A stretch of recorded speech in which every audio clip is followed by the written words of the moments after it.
when we are shamed, it seems our first defense mechanism is to get defensive and angry.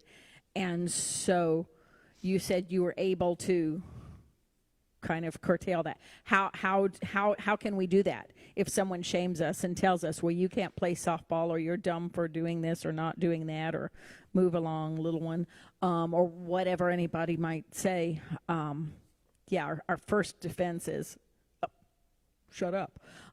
How did you personally, and how can we, with God's help, change that into a moment of growth for ourselves and possibly others, like the woman did? Well, it's not necessarily the easiest process, particularly when we have grown up and are experiencing so much of this these days.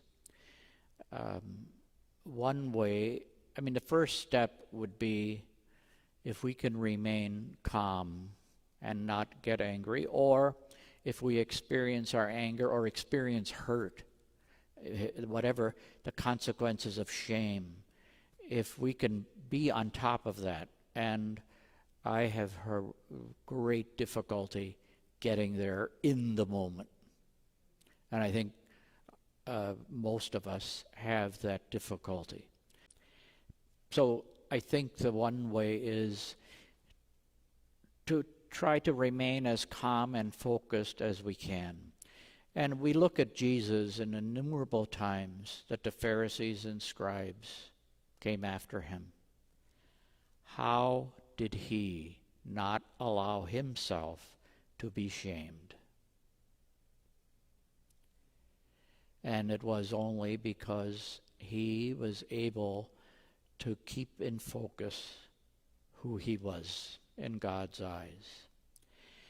And so one of the things that I think is so important in our lives, and that would be certainly the case with children and youth of all ages, but for all of us, that it's absolutely necessary that we spend quality time consistently and regularly reflecting on who we are in God's eyes.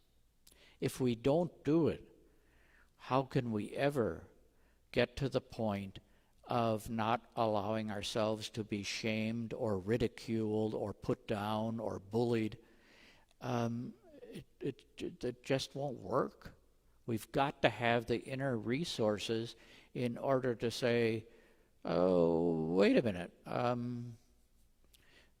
One of the devices I used to share with people is when somebody's throwing the harpoon of anger or a detraction or name calling or whatever it is, we see it coming, we actually bend away and turn around, and as the harpoon wobbles in the wall, we say, oh my, was that thing directed at me?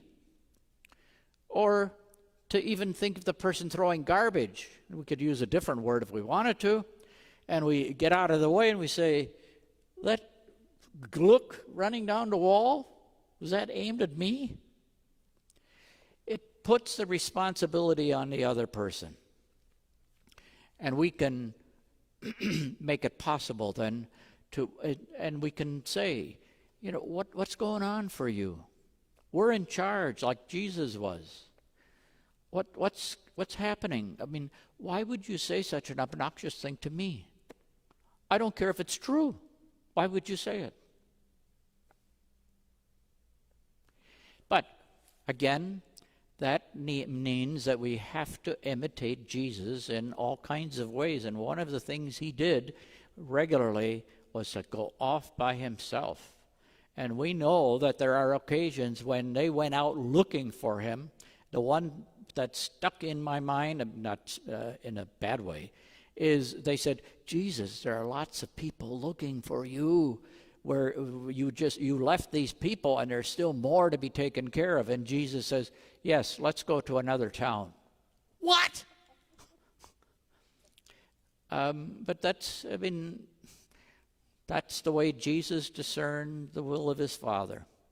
He wasn't going to let himself be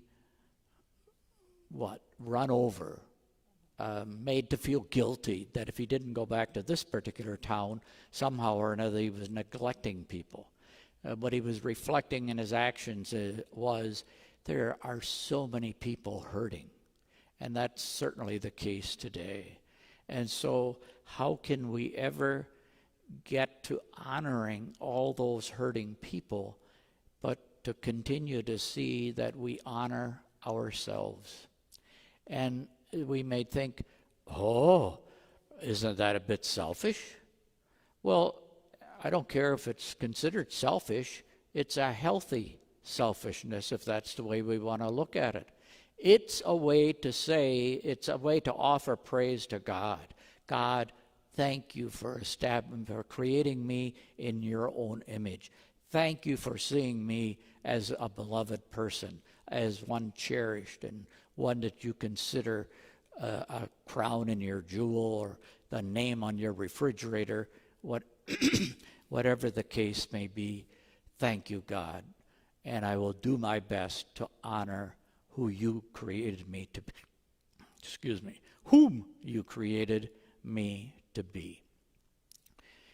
And in that, we empower others to reflect on, well, who am I? Why did I act like a bully? We know that bullies are uncertain about their identity, that they are not happy with life.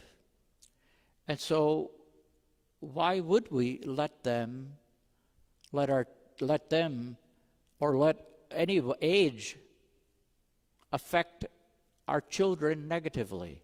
How is it that we can help our children, our youth, to continue to see who they are in God's eyes? And of course, hopefully, that we're reflecting to them how we see them, and that we affirm them in every possible way.